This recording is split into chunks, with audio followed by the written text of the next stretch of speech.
Hello everybody, good afternoon. வாழ்க்கையில் எனக்கு ரொம்ப பிடிச்சமான ஒரு செய்யுங்க இருக்குங்க.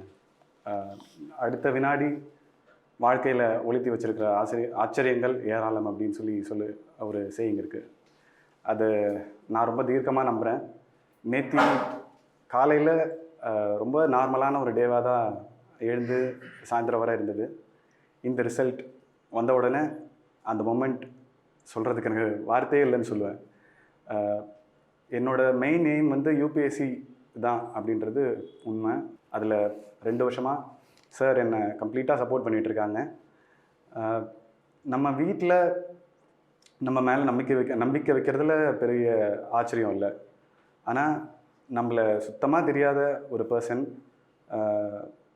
சார்கிட்ட போன வருஷம் February 15 நான் வந்த உடனே சார் சொன்ன வார்த்தை, நிச்சயமாக உங்களை ஐஏஎஸ் ஆக்கிடுவேன், IRS-ஆவது ஆக்கிடுவேன். அந்த வார்த்தை தான். நான் எப்போ லோவாக ஃபீல் பண்ணினாலுமே சாரை போயிட்டு பார்ப்பேன். சார் இந்த மாதிரி இருக்குது. போன வருஷம் RRB PO மெயின்ஸு எழுதி இன்டர்வியூ செலக்ட் ஆகிருந்தேன். சார் கைட் பண்ணாங்க, போயிட்டு வந்தேன்.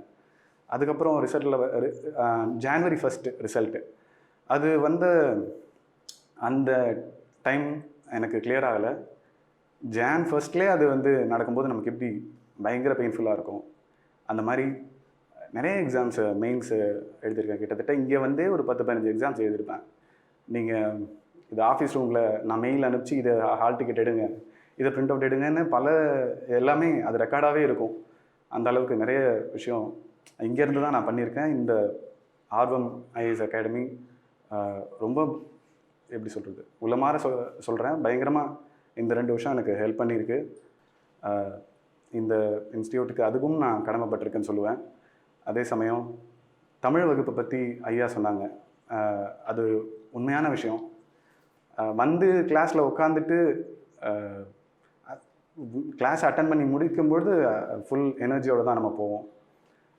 அது காரணம் தமிழ் சார் எடுக்கிற விதம். அது உண்மையிலேயே பயங்கரமாக இருக்கும். யாருமே கிளாஸை மிஸ் பண்ணக்கூடாது அப்படின்றது தான் எப்போவுமே சார் சொல்கிற விஷயம். என்னையும் வகுப்பை என்றைக்காவது ஒரு நாள் மிஸ் பண்ணிவிடுவேன். வகுப்பை கட்டாயம் அட்டன் பண்ணுங்கள், ஏன் அட்டன் பண்ணல அப்படின்னு அதை கேட்டுகிட்டே இருப்பாங்க. டெஸ்ட் அட்டன் பண்ணலன்னா அதுவும் கேட்டுகிட்டே இருப்பாங்க. அவங்களோட மோட்டிவேஷன் இல்லைன்னா இந்த எக்ஸாம்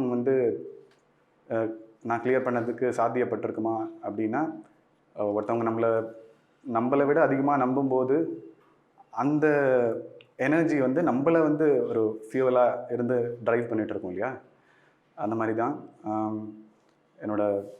இந்த தருணம் நான் எதிர்பார்க்காதது வாழ்க்கையில் அப்படின்னு எல்லாரும் சொல்லி நானும் கேட்டிருக்கேன், எல்லாரும் கேட்டிருப்போம். அது நடந்திருக்கு.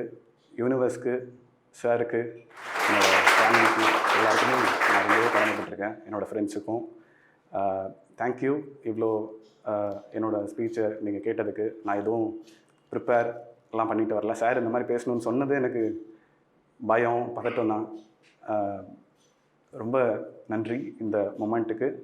எல்லோரும் என்னோட நன்றி.